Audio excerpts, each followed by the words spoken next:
Smartphone আমরা সবাই চালাতে পারি।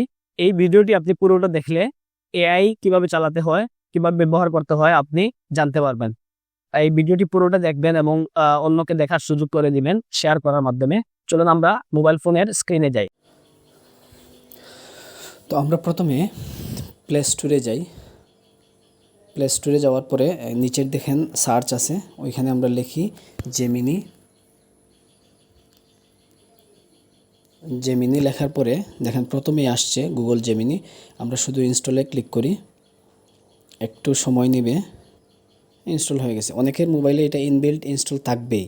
তারপরে আমরা ওপেন ক্লিক করি। ওপেন ক্লিক করার পরে আমার যেহেতু আগে ইউজ করা, সেহেতু লগ ইন হয়ে গেছে। আপনাদের হয়তো লগ ইন হবে না, আপনার গুগল ইমেল আইডি যেটা ওইটা চাইবে। আপনি শুধু নেক্সট দিয়ে দিবেন বা কন্টিনিউ দিবেন, আর শুধুমাত্র আপনার ইয়েটা চাবে, জন্ম সালটা চাবে, ওইটা আপনি একটু দিয়ে দিবেন। তো যাই হোক, এখন দেখেন এই জায়গায় কয়েকটি অপশন আছে, একটা প্লাস আছে। এখানে ক্লিক করলে দেখেন ক্যামেরা দিয়ে আপনি কোনো ছবি তুলে তাকে প্রশ্ন করতে পারেন, আপনার গ্যালারি থেকে ছবি দিয়ে প্রশ্ন করতে পারেন, তারপরে ড্রাইভ থেকে ফাইল থেকে নিয়ে আসতে পারেন। তারপরে আছে দেখেন আস্ক জেমিনি। এখানে আমরা জেমিনিকে যে কোনো প্রশ্ন করতে পারবো। যেমন তাকে বাংলায় প্রশ্ন করি, তুমি কে?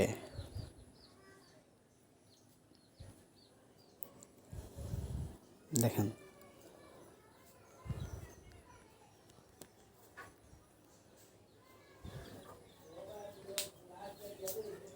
এখানে আপনি টাইপ করে তাকে যে কোনো প্রশ্ন করবেন, যে কোনো ধরনের প্রশ্ন করলে সে উত্তর দিবে। তারপরে দেখেন পাশে আরেকটা ইয়ে আছে মাইকের মতো, ওইখানে মাইক্রোফোন দিয়ে আপনি ওকে প্রশ্ন করতে পারবেন, কথা বলে যে কোনো প্রশ্ন করতে পারবেন। যারা টাইপ করতে সমস্যা হয় তারা কথা বলে প্রশ্ন করতে পারেন। একেবারে পাশে দেখেন 3টা লাইন দেওয়া আছে। এইখানে আপনারা ওর সাথে কথা বলতে পারবেন। আমি আমার আগের এক ভিডিওতে দেখিয়েছিলাম যে কীভাবে কথা বলা যায়। ওইখানে আপনি শুধু ক্লিক করেন, ক্লিক করার পরে এইভাবে একটা ইন্টারফেস আসবে, আপনি কথা বলেন, কেমন আছো? আমি ভালো আছি, ধন্যবাদ। তোমার দিনকাল কেমন কাটছে? ভালো না, আজকে অনেক গরম, কি করতে পারি? গরমে একটু ঠান্ডা শরবত বা ফলের রস খেতে পারেন, আর ঘরে ফ্যান বা এসি চালিয়ে বিশ্রাম নিতে পারেন। এছাড়া হালকা রঙের সুতির পোশাক পরলে আরাম পাবেন, আর বেশি করে পানি পান করুন, ওকে শরীর ঠান্ডা থাকবে। ওকে ওকে ধন্যবাদ। তো এইভাবে আপনারা ওর সাথে কথা বলতে পারেন। আমি এখন একটা ছবি তৈরি করা শিখাই একটু। দেখেন আজকে জেমিনি, ওইখানে আপনি লেখেন যে গ্রামের একটি ছেলে ধান ক্ষেতের পাশে দাঁড়িয়ে আছে, এরকম একটি ছবি তৈরি করে দাও। আপনারা ওকে কথা বলেও প্রশ্ন করতে পারেন। ছবি তৈরি করা হচ্ছে, দেখেন জেমিনি খুব দ্রুত ছবি তৈরি করতে পারে। আমি আমার নেক্সট ভিডিওগুলোতে আরও অনেক সফটওয়্যারের কথা বলবো। এখন শত শত এআই সফটওয়্যার আছে, দেখেন ছবি সে তৈরি করে দিছে। এই যে এখন যদি আপনি ওইখানে দিতেন যে একটা যুবকের ছবি বা একজন বৃদ্ধ মানুষের ছবি অথবা একটা মেয়ের ছবি, আমি ওকে বলি যে একটি মেয়ের ছবি, মেয়ের ছবি যে শাড়ি পরে আছে,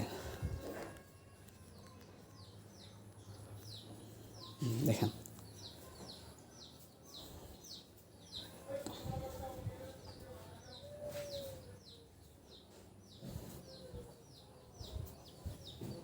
একটু অপেক্ষা করেন। এই যে দেখেন একটা মেয়ের ছবি তৈরি করে দিছে, এবং ওইগুলা একেবারে ইউনিক। ওইটা সে কোনো জায়গা থেকে সার্চ করে না, সে নিজে তৈরি করে এই ছবিগুলো দেয়। আপনি যদি এখানে বলতেন যে বাংলাদেশি একটা মেয়ে অথবা হিজাব পরা একটা মেয়ে, আপনি যেভাবে ওকে ইনস্ট্রাকশন দিবেন ও আপনাকে ওইভাবে ছবি তৈরি করে দিবে। বা আপনি মানুষের না অন্য কোনো ছবি, ধরেন একটা ধান ক্ষেতের ছবি অথবা একটা পাহাড়ের ছবি, ঝর্ণার ছবি, আপনি যেভাবে বলবেন ও ওইভাবে তৈরি করে দিতে পারবে। তো এগুলা আমি এখন পর্যন্ত যেগুলো বললাম এগুলা এআই এর একেবারে বেসিক ব্যবহার, একেবারে সাধারণ ব্যবহার। আপনারা যদি আগ্রহী হন, বিশেষত আমার স্টুডেন্ট যারা, যদি আগ্রহী থাকো তাইলে আমি হয়তো পরবর্তী আরও দু একটা ভিডিও করব, যেগুলোতে ভিডিও কিভাবে তৈরি করতে হয়, কিভাবে আরও ভালোভাবে ইমেজ তৈরি করতে হয়, যেগুলো দেখলে একেবারে রিয়েলিস্টিক মনে হয়। তো ধন্যবাদ পুরোটা দেখার জন্য, শোনার জন্য। ভিডিওটা একটু শেয়ার করে দিবা।